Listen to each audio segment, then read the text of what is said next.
Hello दोस्तों, मैं सुनील कुमार स्वागत करता हूं आपके अपने चैनल क्रैकर जीएस एकेडमी में। कैसे हैं आप लोग? उम्मीद करता हूं कि आप लोग अच्छे होंगे। और हम लोग क्या करते हैं कि आज की पढ़ाई शुरू करते हैं, ठीक है ना, ज़्यादा बात ना करके। और हम लोग अपने टॉपिक पे आते हैं। और हम लोग क्या पढ़ रहे थे? ज्योग्राफी पढ़ रहे थे ना। ज्योग्राफी में हम लोग ने काफ़ी कुछ पढ़ लिया है ना। लगभग 10 क्लासेस हो चुकी हैं। तो हम लोगों ने इंडियन ज्योग्राफी में काफ़ी कुछ पढ़ लिया। 10 क्लासें हो चुकी हैं। तो इसका मतलब कि हम लोग यानी देखो, हम लोगों ने इंडियन ज्योग्राफी को 2 पार्ट में बांटा था, एक इंडियन पॉलिटिकल, एक इंडियन फिजिकल, है ना। और हम लोगों ने पॉलिटिकल 3 क्लास में ख़त्म किया था, फिर इसका फिजिकल स्टार्ट कर दिया था। फिजिकल में भी हम लोग क्या क्या पढ़ चुके थे, है ना। इंडियन फिजिकल में हम लोग इंडियन फिजिकल, जिसको मैंने फिजियोग्राफी कहा था, है ना, उसको मैंने क्या किया था, 5 पार्टों में बांटा था। 5 पार्टों में बांटा था मैंने इसको। तो पहला मैंने इसमें क्या बताया था कि हिमालय होगा। दूसरा इसमें मैंने क्या बताया था, नॉर्थ यानी उत्तर भारत का मैदान, उत्तर भारत का मैदान। तीसरा मैंने इसमें बताया था कौन सा, प्रायद्वीपीय भारत, प्रायद्वीपीय भारत। चौथा मैंने इसमें बताया था तटीय मैदान, ठीक है ना, तटीय मैदान। और 5वां मैंने द्वीप समूह बताया था इसमें, द्वीप समूह। तो ये सारी चीज़ें थी हम लोग। और इसमें फिजिकल ज्योग्राफी में हम लोग क्या क्या पढ़ चुके थे, एक तो हिमालय देख चुका हूँ, मतलब हम लोग देख चुके हैं दोस्तों। और दूसरा उत्तर भारत का मैदान हम लोग देख चुके हैं। इसमें मैंने बताया था कि हम लोग जब उत्तर भारत का मैदान पढ़ेंगे, क्योंकि जब बुक अगर खोल के देखोगे तो बुकों में क्या डिवीज़न जो दिया रहता है उसमें, है ना, राजस्थान का मरुस्थल दिया होता है डिवीज़न में, इसकी जगह कोस्टल प्लेन के लिए। बट हमने कहा था कि जब उत्तर भारत का मैदान ही पढ़ेंगे तभी हम इसको यहीं पे उत्तर भारत के मैदान में ही राजस्थान का मैदान देख लेंगे, है ना, यानी मरुस्थल देख लेंगे। तो ये कल हमने इसका सारा वो देख लिया था। खाली एक यही वाला पोर्शन रह गया था कि जो मरुस्थल है ना, राजस्थान का थार मरुस्थल इसको बोलते हैं हम लोग। तो वो मरुस्थल हम लोग को देखना है, इसमें ये आज पढ़ना है। और दूसरा देखिए दोस्तों, ये वाला जो पोर्शन है ये काफ़ी बड़ा है, मतलब काफ़ी बड़ा। इसमें लगभग 2 से 3 क्लासेस लगेंगी, ठीक है, 3 क्लासेस कम से कम लगेंगी, ठीक। तो हम लोग इसको सबसे लास्ट में करेंगे, ठीक है, समझ रहे हो ना। क्योंकि देखो क्या है कि जैसे कोस्टल प्लेन, तटीय मैदान है, ये जो है ये आज की क्लास में ख़त्म हो जाएगा। और फिर ये द्वीप समूह है, ये कल की क्लास में ख़त्म हो जाएगा। फिर इसके बाद जो 3 क्लासें बचेंगी उसके बाद इसमें ख़त्म कर लेंगे। उसके बाद क्या हो जाएगा, फिजिकल ज्योग्राफी हमारा एक लंबा अच्छा पोर्शन खत्म हो जाएगा। इसके बाद हमारा क्या बचेगा, नदियाँ बचेंगी, ठीक है ना। जैसे नदियाँ हैं और भी चीज़ें हैं, जैसे मानसून पढ़ेंगे हम लोग, ठीक है ना। देख आप लोग को एक चीज़ याद रखना कि यूट्यूब पे आप अगर देखें कहीं भी, तो जितना डिटेल से मैं इनको पढ़ा रहा हूँ ना, उतना डिटेल से कहीं मिलेगा नहीं आपको। तो आप लोग एक क्या अच्छे से पढ़िए इसको, ध्यान से अच्छे से, क्योंकि क्वेश्चन फिर है ना, जितना मैं पढ़ा दूंगा उससे बाहर नहीं आना ज्योग्राफी में, ठीक है। तो यही करना है। और काफ़ी कुछ, जैसे कि मैंने बताया कि जैसे मेरा, अगर आप लोगों ने टाइटल देखा हो तो एनडीएस, सीडीएस, पीसीएस, है ना, पीसीएस किसी भी पीसीएस का पेपर हो, चाहे झारखंड, चाहे उत्तराखंड, है ना, चाहे स्टेट कोई भी पेपर हो, यूपी पीसीएस हो, चाहे राजस्थान का पीसीएस हो, चाहे बिहार पीसीएस, उसमें सारा ये कवर हो जाएगा। इससे ज्योग्राफी, इससे इंडियन ज्योग्राफी का पूरा, इससे कहीं बाहर नहीं आना, ठीक है ना। इसके बाद जैसे आपका भी ये चल रहा, ठीक है, इसके यूपी लेखपाल है, या एसआई का पेपर जो चलता है ना, ठीक है, यूपी कांस्टेबल, ये सारी चीज़ें, इससे बाहर क्वेश्चन जाना ही नहीं। कितना भी डीप पूछेगा इससे ज़्यादा नहीं पढ़ना है आप लोगों को, ठीक है। तो ये सारी चीज़ों को मैं देख कर ही पेपर पढ़ा रहा हूँ आप लोगों को, ठीक है। और ज़्यादा आप लोगों को ऐसा लग भी नहीं रहा कि मैं ज़्यादा मेहनत करनी पड़ रही हूँ। मेरी 10 क्लासेस हुई है, 10 क्लासेस में देख लीजिए आपको इतना ज़्यादा एफर्ट नहीं करना पड़ा होगा, है ना, क्योंकि पढ़ने का तरीका उसी हिसाब से बना लिया हम लोगों ने, ठीक। तो ये प्रायद्वीपीय भारत को हम लोग क्या करेंगे, सबसे लास्ट में करेंगे। तो आज हम लोग ये पढ़ेंगे। और इसका जो राजस्थान का मैदान जो रह गया था, थार मरुस्थल, मैंने बताया था कि जब मैदान पढ़ेंगे उत्तर भारत का मैदान, उसी के साथ में हम लोग इसको पढ़ें, है ना, उत्तर के भारत के मैदान के साथ क्या पढ़ेंगे, थार मरुस्थल यानी राजस्थान का मरुस्थल पढ़ेंगे, ठीक है। सॉरी, थार मरुस्थल नहीं है, मतलब रेगिस्तान का मरुस्थल को बोलते हैं, है ना, मरुस्थल है जो राजस्थान का मरुस्थल जिसको बोलते हैं, तो वो हम लोग पढ़ेंगे। और इसके बाद जैसे कि द्वीप समूह, फिर इसके बाद द्वीप समूह हम लोग परसों देखेंगे, कल देखेंगे बात में, आई मीन। तो प्रायद्वीपीय भारत को हम लोग बाद में करेंगे। तो पहले हम लोग आज पहले इसका पार्ट जो बचा है वो पकड़ेंगे, फिर इसके बाद ये करेंगे, ठीक है। तो ये चीज़ है, ठीक है दोस्तों। तो हम लोग चलिए शुरू करते हैं अपनी ज़्यादा बात को ना करके। अब देखिए क्या करना है हम लोगों को इसमें। देखिए, उत्तर भारत के मैदान में हम लोगों ने 3 चीज़ें देख ली थी। जैसे कि हम लोग 4 चीज़ें मैंने बताया थी कि उत्तर भारत से क्या हुआ, मैदान का कैसे निर्माण हुआ। तो मैंने बताया कि जो हिमालय की नदियाँ हैं, है ना, हिमालय की नदियाँ जो है वो क्या करती है, जब हिमालय से चलती है तो हिमालय को काटते हुए चलती हैं। तो उसमें क्या होता है, हिमालय के कुछ अवसाद चलती हैं साथ में, तो हिमालय के जो अवसाद होते हैं वही जो है वो मैदान में लाके छोड़ देती है, जमा कर देती है। उसी से क्या हो गया है, उत्तर भारत के मैदान का निर्माण हो गया। उसी क्रम में मैंने उसमें आपको लोगों को 4 मुख्य चीज़ें बताई थी, जैसे कि है ना, मिट्टी के आधार पर मैंने उसको 4 तरीके से बांट के पढ़ाया था मैंने आप लोगों को। जैसे कि अगर मैंने पहले भाबर बताया, फिर तराई बताया, फिर मैंने आपको बांगर बताया, फिर खादर बताया। तो मैंने भाबर बताया था कि क्या होता है कि जब हम लोग हिमालय पढ़ते हैं तो हिमालय के दक्षिण में मैंने बताया शिवालिक है, शिवालिक हिमालय है। तो शिवालिक हिमालय के दक्षिण में जो नदियाँ बड़े बड़े कंकड़ पत्थर लेकर आती हैं, वो जो हिमालय के जो शिवालिक हिमालय उसके तलहटी पे मतलब जमा कर देती हैं, तो उन जो बड़े बड़े पत्थरों का एक लेयर बन जाता है, एक लंबी संकरी पट्टी बन जाती है ना, लगभग 8 किलोमीटर तक की चौड़ी रहती है। तो इसी को हम लोग भाबर प्रदेश कहते हैं। और भाबर प्रदेश में खासियत क्या होती है, यहाँ हिमालय से चलने वाली जो छोटी छोटी नदियाँ होती वो भाबर प्रदेश में क्या होती, लुप्त हो जाती हैं, ठीक है ना, लुप्त हो जाती हैं। तो इसके बाद और इसमें क्या मैंने बताया था कि ये जो कृषि के लिए उपयोगी नहीं, मतलब ज़्यादा उपयोगी नहीं है, ठीक है।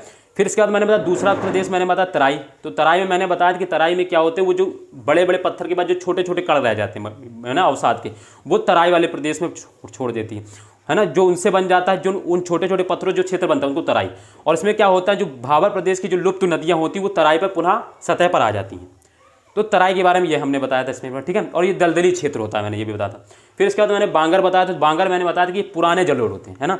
नदियाँ क्या करती हैं कि नदियाँ, मान लो एक बार किसी नदी में बाढ़ आए, बाढ़ आने से क्या हुआ, उसमें मान लीजिए 2-3 साल बाढ़ नहीं आया। अब जब वो बाढ़ आया था तब उसके साथ कुछ अवसाद या कुछ मिट्टी आई थी, और उसने क्या किया था कि नदी के किनारे तलहटी पे छोड़ दिया था, और नदी सूखी तो उसका कम हो गया। फिर 2-3 साल तक मान लीजिए उसमें बाढ़ नहीं आए, तो जो पहले साल जो आए थे वो तो नए जलोढ़ हैं, तो उसको हमने खादर बोला था। और जो 2-3 साल तक उसमें बाढ़ लिया और जो मिट्टी पुरानी हो जाती है तो उसी को पुराने जलोढ़ बोल देते, और वही क्या होता है, बांगर होते हैं, है ना। मैंने इसमें डिफिनेशन आपको लिखाई होगी, बांगर में क्या लिखाई थी, भूमि का, है ना, वह ऊंचा भाग जहाँ पे बाढ़ की नदियों का पानी नहीं पहुँच पाता है ना, तो उसको क्या बोलते हैं, बांगर बोलते हैं, है ना। और ये नए जलोढ़ों से निर्मित होता है, सॉरी पुराने जलोढ़ों से निर्मित होता है। खादर में मैंने बताया था कि भूमि का वह ऊंचा भाग भूमि का वह नीचा भाग जहाँ प्रायः, है ना, प्रतिवर्ष बाढ़ का पानी पहुंचता है और नए जलोढ़ों को लाकर वहाँ जमा कर देता है ना, उसी को खादर प्रदेश बोलते हैं। और ये नए जलोढ़ों से निर्मित है। तो ये सब चीज़ें हमने इसमें रेह कल्लर मैंने बताया था, है ना। रेह कल्लर के बारे में मैंने क्या बताया था कि क्या होता है, जो बांगर के ही क्षेत्र में क्या होता है, जब हम लोग सिंचाई करते हैं तो सिंचाई करते करते क्या होता है, कुछ समय बाद क्या होता है, उस जमीन में एक नमकीन, मतलब नमक की पट्टी, सफ़ेद पट्टी जैसी एक लेयर बन जाती है, उसी को रेह या कल्लर बोलते हैं, ठीक है। इतनी चीज़ें हम लोग कल इसके में पढ़ चुके थे। आज हम लोग इसके क्रम में क्या पढ़ने वाले हैं, तो आज हम लोग इसमें पढ़ने वाले हैं राजस्थान का मैदान, है ना। इसी को राजस्थान का मैदान बोलते हैं, ठीक है, राजस्थान का मैदान, है ना, जिसको मरुस्थल हम लोग बोलते हैं, ठीक है ना। तो राजस्थान का मरुस्थल ये मैदान या धर्मस्थल, ठीक है। इसके बारे में देखो क्या पढ़ना है। जैसे कि अगर मैं स्टेट बना लूँ तो ये मैं, अगर हम भारत बना लें इसको, यहाँ पे देखो,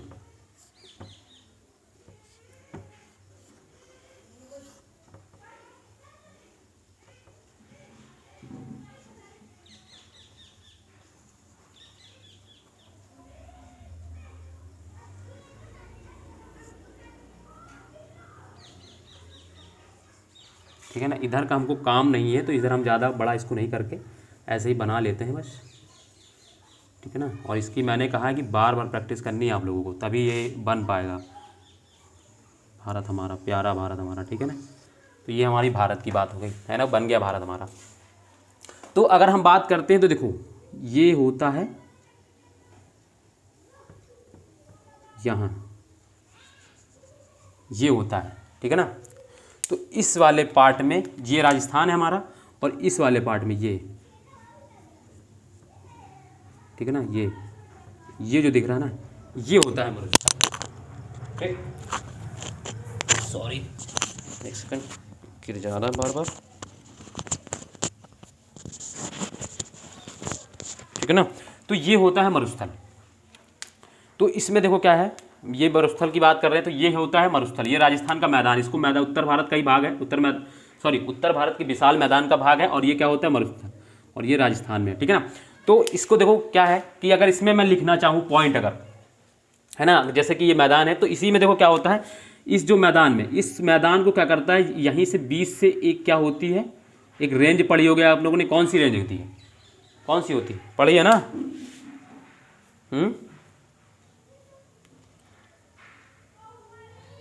पढ़ा है कि नहीं? कौन सी होती? अरावली रेंज, ठीक है ना। अरावली जो पर्वत सब सुना है कभी नाम? वो क्या होता है, हिमालय में इस जो थार के मरुस्थल है यानी जो राजस्थान का मैदान है इसके बीच से निकलती है। इसको क्या करती है, 2 भागों में डिवाइड करती है, ठीक है ना। तो एक तो ये हो गया इसका ईस्टर्न वाला पार्ट, और ये इसका होता है वेस्टर्न वाला पार्ट। तो जो मरुस्थल का है ना, मरुस्थल का जो ये भाग होता है, ये देखो, इससे क्या होता है कि इस वाले भाग में क्या होता है कि इधर से बारिश बहुत कम होती है। तो इसके वजह से क्या होता है, जो ईस्टर्न वाला पार्ट है ना, ये क्या होता है, अर्ध शुष्क होता है, यानी सेमी एरिड होता है। यानी यहाँ पे जो है, जैसे यहाँ का अगर मैं बात करता हूँ तो जैसे यहाँ पे आपने राजस्थान में जो उदयपुर और जयपुर का नाम सुना होगा, है ना, वो इसी इधर ही है। उधर क्या होता है, ये थोड़े उपजाऊ क्षेत्र होते हैं, यहाँ पे फसल उग जाती है। और उसका रीज़न क्या होता है, यहाँ उपजाऊ क्यों होते हैं, क्योंकि बे ऑफ बंगाल की खाड़ी, अभी हम लोग मानसून जब पढ़ेंगे तो उससे पढ़ेंगे कि बे ऑफ बंगाल की खाड़ी से जो बारिश होती है ना, वो जो बारिश होती है वो क्या होती है, राजस्थान के जो थार मरुस्थल है उसके क्या होती है, ईस्टर्न वाले पार्ट में बारिश करा देती है। वेस्टर्न वाले पार्ट में क्यों नहीं होती है, क्योंकि क्या होता है कि यहाँ पे अब जो परावली पर्वत है तो जो हवाएं होती है वो यहीं टकरा के रिटर्न हो जाती हैं। बट क्या होता है, इसके पास इसके जो है ना छायावृष्टि क्षेत्र पड़ते हैं, अभी हम लोग पढ़ेंगे इसको भी थोड़ा डिटेल से आगे जब मानसून पढ़ेंगे। इसी में क्या होता है, इधर थोड़ी हल्की फुल्की बारिश हो जाती है, छायावृष्टि क्षेत्र। देखो पर्वत में क्या होता है, जैसे ये है पर्वत कोई खड़ा, तो हवा कैसी है, ऐसे चढ़ती है, ऐसे चढ़ती है हवा ऊपर, और इधर जब बादल के संपर्क में आती तो यह बादल बना दी, तो फिर यहाँ बारिश हो जाती। तो ज़्यादातर इधर बारिश होती तो हल्की फुल्की इधर भी बारिश हो जाती। इसी को क्या बोलते हैं, छायावृष्टि क्षेत्र, हल्की फुल्की बारिश होती। तो यहीं से क्या होता है, देखो, है ना, ठीक है। तो अगर हम लिखना चाहें इसमें पहला पॉइंट, तो राजस्थान के थार मरुस्थल से अरावली पर्वत, है ना, इसके मध्य से निकलता है और ये इसको 2 भागों में विभाजित करता है, ठीक है ना। राजस्थान के मैदान से के मध्य से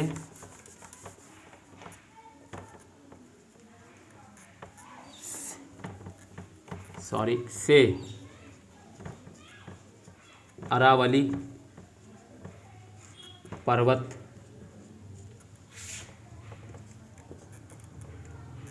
गुजरता है, जो इसे 2 भागों में विभाजित करता है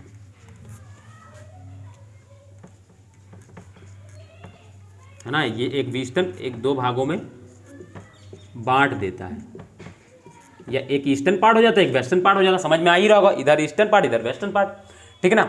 तो अगर हम इसकी बात करें तो इसका जो ईस्टर्न पार्ट है, इधर का जो इसका ईस्टर्न पार्ट है वो क्या होता है, अर्धशुष्क होता है। मैंने क्यों अर्धशुष्क होता है, तो क्योंकि इधर से बे ऑफ बंगाल, ये हो बे ऑफ बंगाल है, तो बे ऑफ बंगाल से क्या होते हैं, हवा चलती है। तो हवाएं जब बे ऑफ बंगाल से चलती है तो बे ऑफ बंगाल की मानसून से बारिश होती है, ये जान लेना, ठीक है। ये इधर पे होती है। अभी हम लोग जब मानसून पढ़ेंगे आगे ना तो इसको और अच्छे से पढ़ेंगे, ठीक है। तो इधर ये क्या होता है, इसका ईस्टर्न पार्ट है ना, थार मरुस्थल का या राजस्थान के मैदान का पश्चिमी भाग, यानी पूर्वी भाग क्या होता है, वो अर्धशुष्क होता है, एवं पूर्वी भाग यानी पश्चिमी भाग शुष्क एवं अर्धशुष्क दोनों होता है ना। यानी अगर इसमें दूसरा पॉइंट लिखना हो तो थार मरुस्थल का ऐसे लिख लो, थार मरुस्थल या राजस्थान के मैदान, लेकिन थार मरुस्थल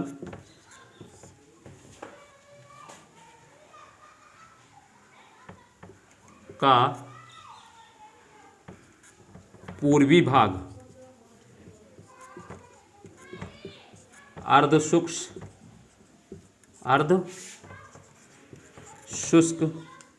एवं पश्चिमी भाग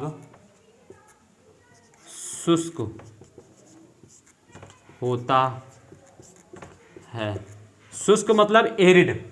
ये क्या होता है, इसको इंग्लिश में सेमी एरिड बोलते हैं, अर्धशुष्क को सेमी एरिड और इसको एरिड, है ना। एरिड मतलब मरु थार मरुस्थल है ना इसी को। तो इसके 2 पॉइंट हो गए, बहुत इजी है ना। अरावली पर्वत के मध्य से गुजरता है, इसको 2 पार्टों में बांट देता है, ईस्टर्न एंड वेस्टर्न में। और ईस्टर्न पार्ट क्या होता है, सेमी एरिड होता है, और सॉरी सेमी एरिड होता है यानी अर्धशुष्क होता है। और वेस्टर्न पार्ट क्या होता है, सेमी एरिड होता है ना, एरिड होता है मतलब शुष्क भाग होता है, ठीक है। तो ये चीज़ हो गई, ठीक है। अब इधर देखो क्या होता है, इसी के वेस्टर्न पार्ट से, ठीक है ना, इसी के वेस्टर्न पार्ट से क्या होता है, यहाँ से एक नदी निकलती है, लूनी नदी,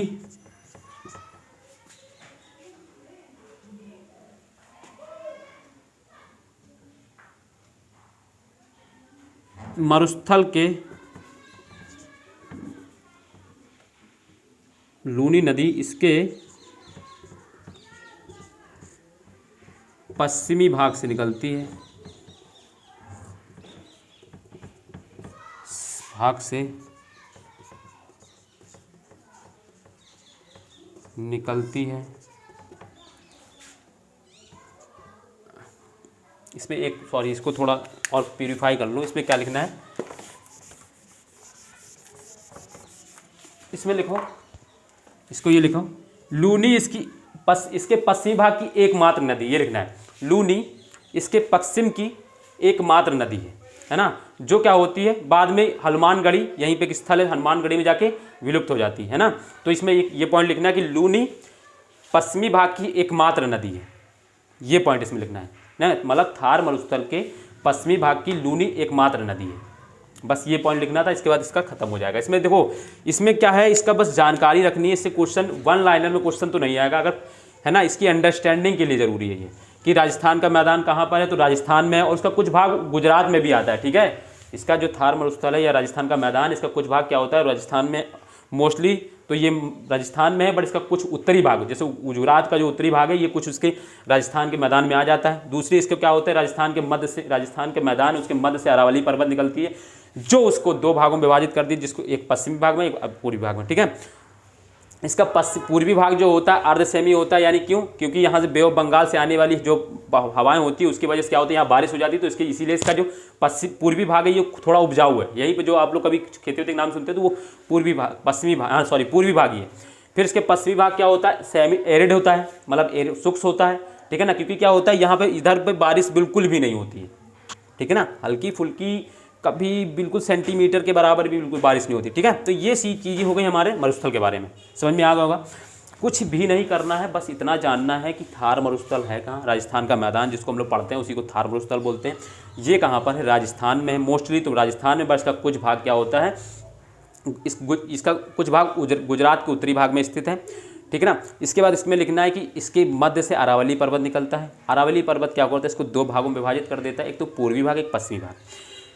और इसका पूर्वी भाग जो होता है वो सेमी एरिड होता है, यानी अर्ध शुष्क होता है। इसका पश्चिमी भाग क्या होता है, एरिड होता है, यानी शुष्क होता है। और पूर्वी भाग सेमी एरिड क्यों होता है, क्योंकि यहाँ पे क्या होती है, बे ऑफ बंगाल से आने वाली जो हवाएं होती है इसकी वजह से यहाँ पे बारिश हो जाती है। ठीक है ना, तो बारिश हो जाती है, इसकी वजह से क्या होता है, तो ये सेमी एरिड हो जाता है।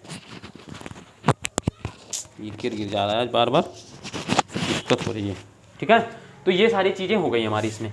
ठीक, और फिर इसके बाद इसमें दूसरा पॉइंट लिखना है कि इसके पश्चिमी भाग की लूनी एकमात्र नदी है जो इसके पश्चिमी भाग में बहती है ना, वो भी हनुमानगढ़ी में जाकर लुप्त हो जाती है, अरब सागर में वो गिरती भी नहीं है। ठीक है ना, तो ये सारी चीज़ें इसमें हो गई राजस्थान के मैदान में।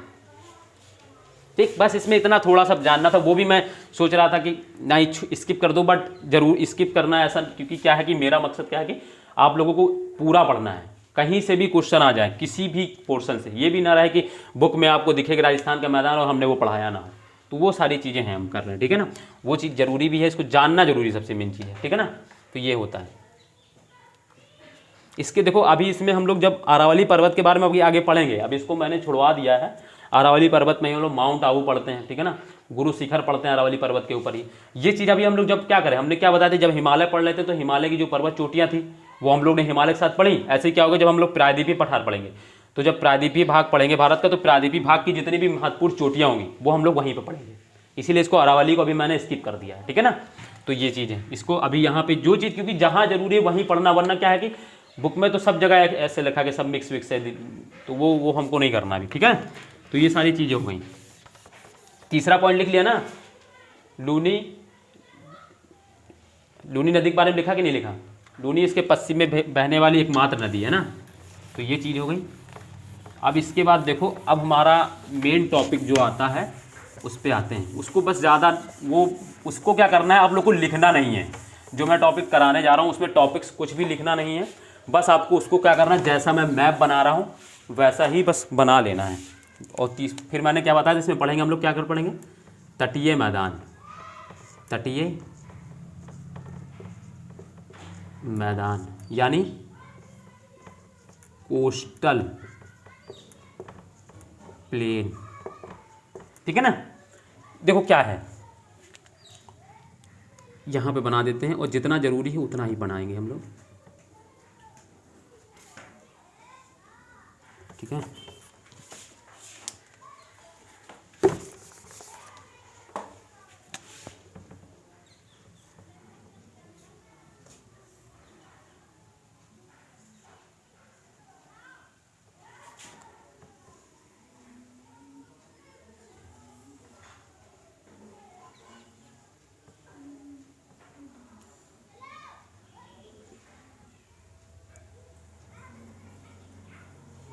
है ना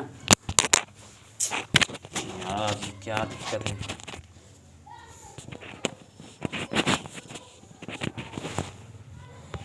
ठीक है, तो ये सारी चीज़ हो गई, ये हो गया हमारा भारत। देखो हम लोग को क्या पढ़ना है, तटीय मैदान, यानी जो समुद्र से जिस सीमा लगती है वो हमको मैदान पढ़ना है। अभी हम लोग उत्तर भारत का मैदान पढ़ा, अब हम लोग को तटीय मैदान। देखो तटीय मैदान क्या होता है, अभी मैं दिखाता हूँ तटीय मैदान है कहाँ पर। तो अगर मैं बात करूँ तो यहाँ पर एक चीज़ होती है, यहाँ पर इस जगह पे ये होता है, यहाँ पे इसको बोलते हैं पश्चिमी घाट। पश्चिमी भाग में है तो पश्चिमी घाट। इसी के बाद यहाँ पे पढ़ते हैं हम लोग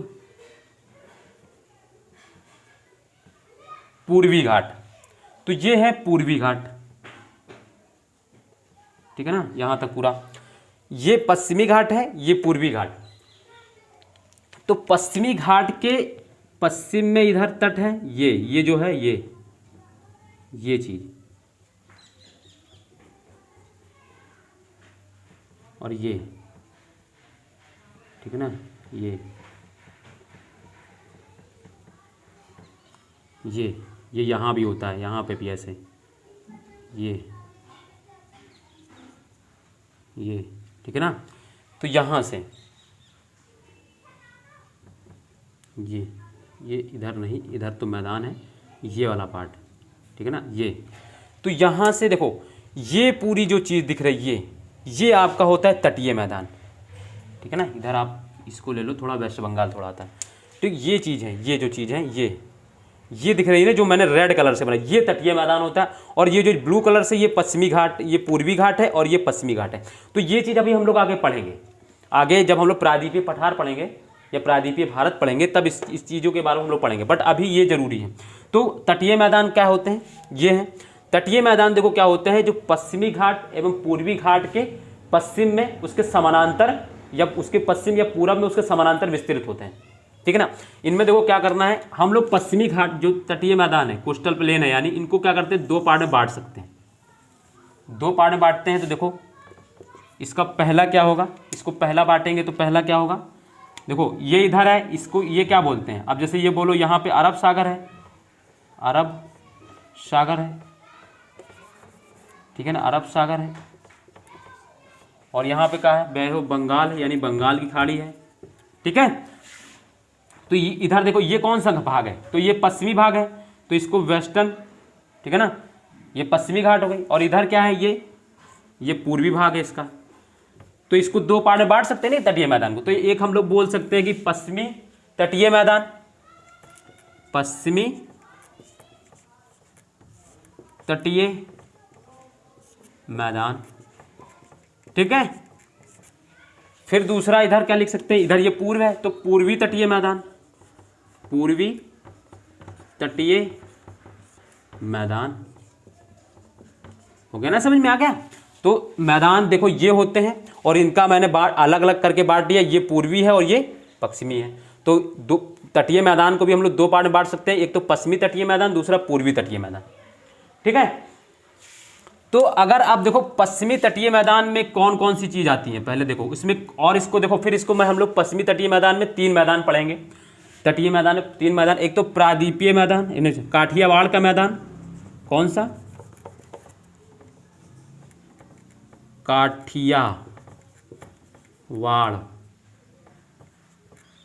काठियावाड़ का मैदान, ठीक। पहला ये देखेंगे ये कहाँ से कहाँ तक है। फिर देखो दूसरा इसी में पढ़ते हैं कोंकण तट है, सॉरी, काठियावाड़ का तट, ठीक है ना। फिर इसके बाद कोंकण कोंकण तट। फिर तीसरा देखो कौन सा है, तीसरा है मालाबार तट। मालाबार तट। तो इसमें पश्चिमी तटीय मैदान में हमको 3 मैदान पढ़ने हैं, 3 तट पढ़ने हैं, है ना। तो काठियावाड़ तटीय मैदान, एक कोंकण तट और मालाबार तट। तो ये 3 है ना, कोंकण मैदान, कोंकण का मैदान होगा या मालाबार का तट बोलते हैं इसको, देखो ये तट होता है ना। और क्या है, काठियावाड़ मैदान तट। पश्चिमी तटीय मैदान का, काठियावाड़ का मैदान, कोंकण मैदान और मालाबार तट। तट बोलो चाहे मैदान बोलो एक ही चीज़ होती है, क्योंकि ये इधर है ना पश्चिमी घाट के। तो काठियावाड़ का तट, कोंकण तट और मालाबार तट, ठीक है ना। ये चीज़ हम लोग इसमें पढ़ते हैं पश्चिमी तटीय मैदान के अंतर्गत। फिर इसमें पूर्वी तटीय मैदान के अंतर्गत देखो 2 चीज़ हम लोग पढ़ेंगे इसमें। एक तो पढ़ेंगे हम लोग कोरोमंडल तट, कोरोमंडल तट, पहला ये पढ़ेंगे। फिर दूसरा इसके अंदर पढ़ेंगे उत्तरी सरकार, उत्तरी सरकार ऐसे लिखना है, ठीक है ना। वो वाला सरकार नहीं होता, ये वो वाला सरकार, ठीक है ना। तो इसके अंदर पश्चिमी तटीय मैदान के हम लोग 3 चीज़ पढ़ेंगे, काठियावाड़ का तट का मैदान और कोंकण तट का मैदान और मालाबार तट का मैदान, ठीक है ना। इसमें कोरोमंडल तट और उत्तरी सरकार पढ़ते हैं। तो ये चीज़ें पढ़ते हैं, काठियावाड़ तट, कोंकण तट, मालाबार तट, कोरोमंडल तट, उत्तरी सरकार। तो ये 5 चीज़ें हम लोग अलग अलग पढ़ेंगे। पश्चिमी तट के अंदर ये पढ़ेंगे और पूर्वी तटीय मैदान के अंदर ये चीज़ पढ़ेंगे, दोनों चीज़। अब देखो पश्चिमी तटीय मैदान हेडिंग डालो, उसके अंदर लिखो पश्चिमी तटीय मैदान, हेडिंग डालो लिखो और उसमें लिखना है पश्चिमी तटीय मैदान। ऐसे बनाने के बाद ऐसे लिख लेना है, पश्चिमी तटीय मैदान पश्चिमी घाट के पश्चिम में स्थित है। पश्चिमी तटीय मैदान पश्चिमी घाट के पश्चिम में स्थित है। और इसी तरह पूर्वी में लिखना है तो क्या होगा, पूर्वी तटीय मैदान पूर्वी घाट के पूर्वी भाग में स्थित है।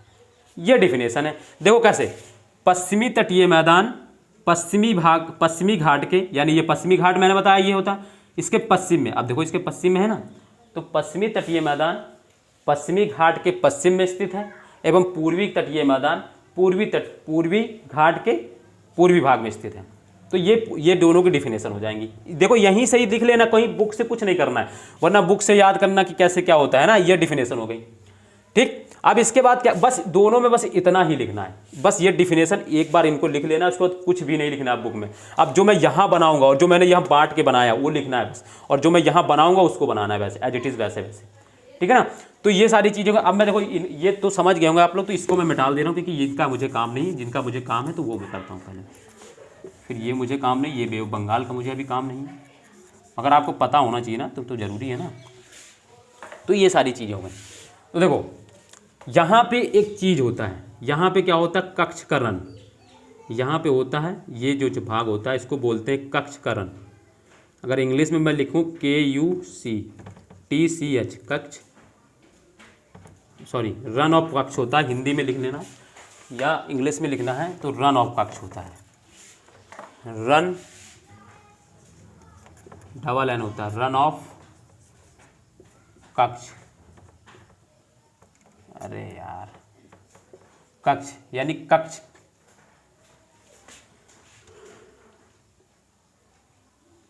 कक्ष का रन ऐसे लिखते हैं, कक्ष का रन कहाँ पे है, तो ये इंग्लिश हो गया, ये हिंदी होगा, ये यहाँ पे ये चीज़ है, ठीक है ना। यहाँ पे क्या होता है, कक्ष का रन होता है। फिर इधर देखो यहाँ पे एक चीज़ होती है क्या, दमन एवं दीव, पढ़ा है ना कभी, यूनियन टेरिटरी मैंने बताया था, दमन एवं दीव। यहाँ पे मैं अलग कर दे रहा हूँ, DND लिख दे रहा हूँ मैं इसकी जगह पे, दमन यहाँ पर है, यहाँ पे क्या है, दमन एवं दीव, DND लिख दे रहा हूँ, दमन एवं दीव आप लोग बना के लिख लेना, ठीक है, दमन एवं दीव। फिर इसके बाद देखो यहाँ पे क्या होता है, यहाँ पे कर्नाटक में एक स्थल होता है न्यू मंगलोर, ठीक है ना, न्यू मंगलोर। और यहाँ पे एक छोटा सा राज्य होता है, कौन सा राज्य होता है, गोवा। यहाँ पे क्या है, गोवा। और यहाँ कर्नाटक में एक स्थल है न्यू मंगलोर, इसको बोलते हैं न्यू, इधर की जगह इसको नीचे यहाँ बना लो, न्यू मंगलोर,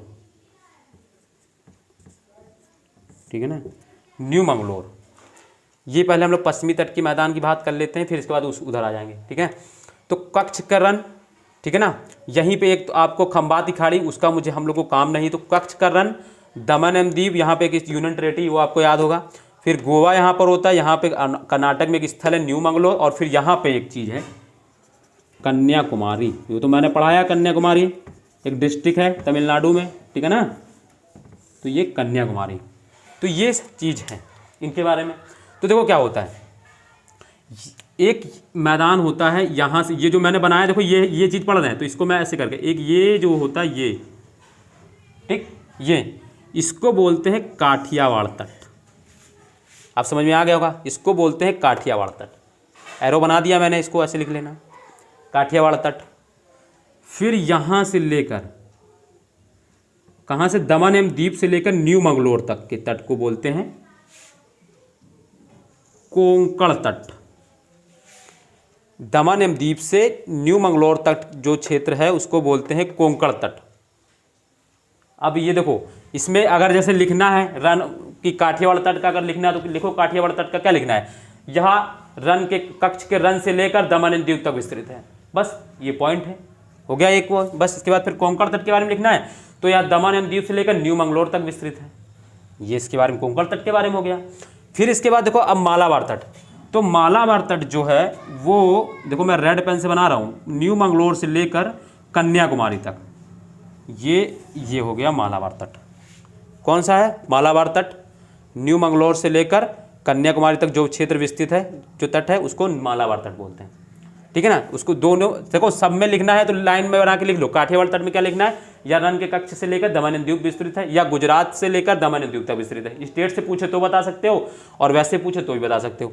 और अगर कोंकण तट के बारे में पूछता है तो दमन एवं दीव से लेकर न्यू मंगलोर तक विस्तृत है, या दमन एवं दीव से लेकर कर्नाटक तक विस्तृत है, क्योंकि कर्नाटक का न्यू मंगलोर है, ये कर्नाटक में है, ये जो न्यू मंगलोर है ये के हम लिख दे रहे हैं कर्नाटक में, ठीक है।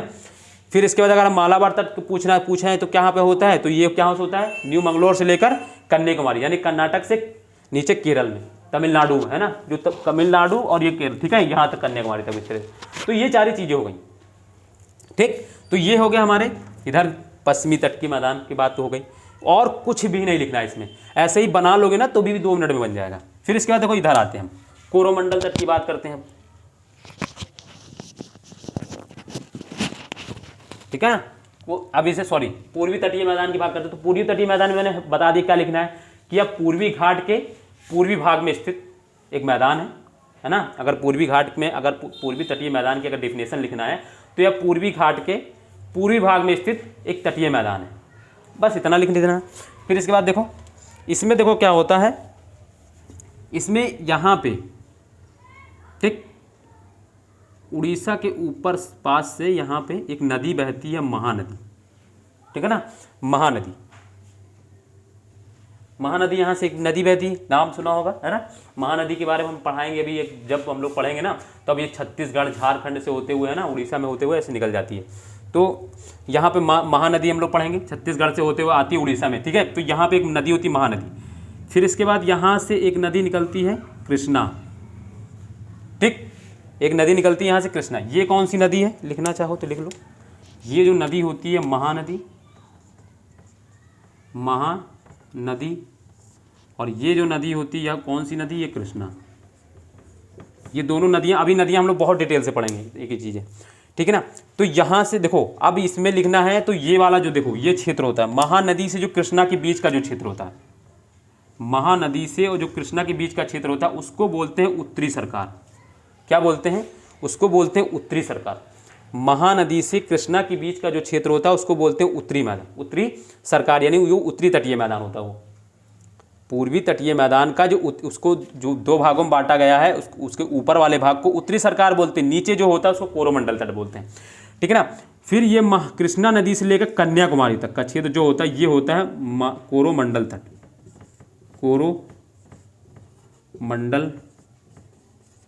कोरोमंडल तट। तो ये चीज़ें हैं इसमें, पश्चिमी तटीय मैदान एवं पूर्वी तटीय मैदान। बहुत इजी है, देखो कुछ लिखना तो कुछ है ही नहीं इसमें, बस जैसा बना के ऐसा समझना है बस कि ये कौन कहाँ से है। देखो मैंने दोनों नदियों का नाम बता दिया, इधर ये यहाँ से लेकर यहाँ तक है। इसके बीच में देखो अगर लिख भी सकते हो तो उड़ीसा से लेकर कहाँ तक है, आंध्र प्रदेश तक, फिर आंध्र प्रदेश से लेकर कन्याकुमारी। देखो इसको मैं ज़्यादा डिटेल में नहीं बता देना चाहता, वरना क्या है कि जैसे ये वाला मैदान है इसको गुजरात का मैदान बोलते हैं, फिर ये जो महाराष्ट्र मैदान है इसको महाराष्ट्र का मैदान बोलते हैं, फिर इसके बाद जैसे ये कर्नाटक में है तो इसको कर्नाटक का मैदान बोलते हैं। बट वो ज़्यादा डिटेल में पढ़ने की कोई ज़रूरत है नहीं वो, ठीक है। हमको ये पूछा जाता है, क्वेश्चन में ये आते हैं, ठीक है ना, तो वो पढ़ना है। इसके बाद मैंने फिर बताया कृष्णा नदी महानदी है, महानदी उड़ीसा से होकर कहाँ जाती है, बे ऑफ बंगाल में गिर जाती है। तो उड़ीसा से लेकर, अगर स्टेट पूछा तो उड़ीसा से लेकर जो आंध्र प्रदेश है ना उसके बीच वाले क्षेत्र को क्या बोलते हैं, उत्तरी सरकार। नदी का नाम लिखना है तो महानदी से लेकर कृष्णा नदी के बीच का क्षेत्र जो होता है वो उत्तरी सरकार होता है। फिर कृष्णा नदी से लेकर कन्याकुमारी यानी आंध्र प्रदेश से तमिलनाडु के बीच में एक तट होता है, कोरोमंडल तट बोलते हैं, मैदान होता है उसको कोरोमंडल तट बोलते हैं, ठीक है। समझ में आ गया होगा, ज़्यादा है ना, कुछ कठिन है नहीं इसमें, और लिखना तो कुछ है ही नहीं। लिखने में क्या दिक्कत है, जो बना है, जो यहाँ पे बना है वही लिखना है जटिल। और अब मैं बता दूं ना, इसमें एक अक्षर मत लिखिए आप, ऐसे बना लीजिए और ऐसे ही बस इसको देखा के समझ जाइए कि ये क्या है। मैदान हमने कोस्टल तटीय मैदान पढ़ाया, इसकी डिफिनेशन मैंने लिखाई थी, वो लिख लेना है ना, बस और कुछ नहीं लिखना है, ठीक है ना दोस्तों। तो ये सारी चीज़ें हो गई हैं, इनको बना लो अच्छे से, देख लो एक बार।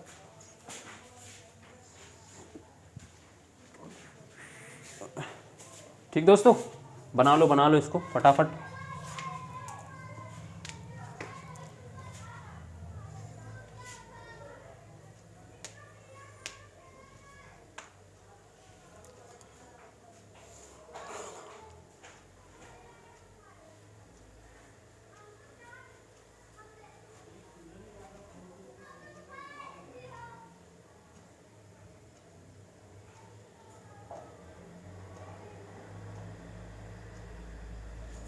बनाओ इसको, बनाओ फटाक से।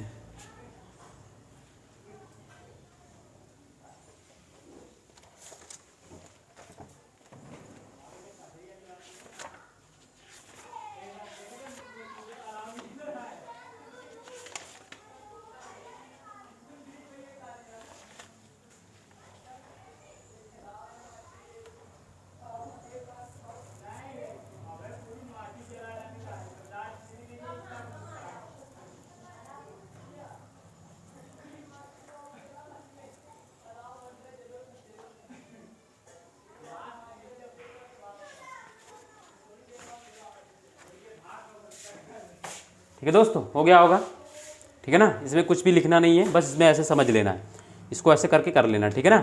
इसमें बस ये जानना है कि कोस्टल तटीय मैदान होता क्या है। ये क्या होता है कि पूर्वी घाट एवं पश्चिमी घाट के दोनों तरफ, है ना, पूर्व एवं पश्चिम दोनों तरफ विस्तृत एक मैदान है, एक क्षेत्र है, उसी को मैदान बोलते हैं ना। क्योंकि देखो यहाँ पे अब ये दिख रहा है यहाँ से पतला सा, बट यहाँ एक चौड़ा सा मैदान होता है काफ़ी, उसी को बोलते हैं है ना, तटीय मैदान, ठीक है ना। तो वो चीज़ें पढ़नी थी, और इसमें लिखना कुछ है भी नहीं है, बस खाली, और जो मैंने बुक बताई है उसमें जितना आपको देखना हो बस उस बुक से देख लीजिएगा, उसके अलावा उसमें कुछ भी नहीं करना। उस बुक में भी कुछ अलग से नहीं है, जो मैंने पढ़ाया वही लिखा है उसमें, बस उसमें शब्दों में लिखा हुआ है। बस उस बुक को एक बार, महेश मणवाल की मैंने हिंदी की बुक बताई थी, उसमें क्या करना है, उसको एक बार बस रीड कर लेना, आपको सारी चीज़ें समझ में आ जाएंगी। जो चीज़ मैंने यहाँ पढ़ाई है ना वही चीज़ मिल जाएंगी आपको, बस मैंने यहाँ सिंप्लीफाई करके आपको बता दिया है, ठीक है दोस्तों। तो ये सारी चीज़ें कर ली थी हमने, ठीक है। तो ठीक है दोस्तों, फिर अब टॉपिक ख़त्म होता है, तो इसी के साथ कल मिलते हैं। और हाँ, अगर आपको वीडियो मेरी पसंद आई हो, अच्छी लगी हो, समझ में आ रहा हो, तो क्या करना है, सब्सक्राइब, जो देख रहे हैं, जिन्होंने अगर मेरी वीडियो सब्सक्राइब ना की हो तो कृपया सब्सक्राइब करें, है ना, और बेल आइकन दबा दें, ताकि जो भी नई वीडियो मैं डालूँ तो आपका उसका नोटिफिकेशन आपके पास पहुँच जाए। और दूसरों को शेयर भी करें, ज़्यादा से ज़्यादा लोगों को शेयर करने की, है ना, कृपा करें। तो ठीक है दोस्तों, तो फिर कल मिलते हैं। ओके बाय, ध्यान रखिएगा, धन्यवाद।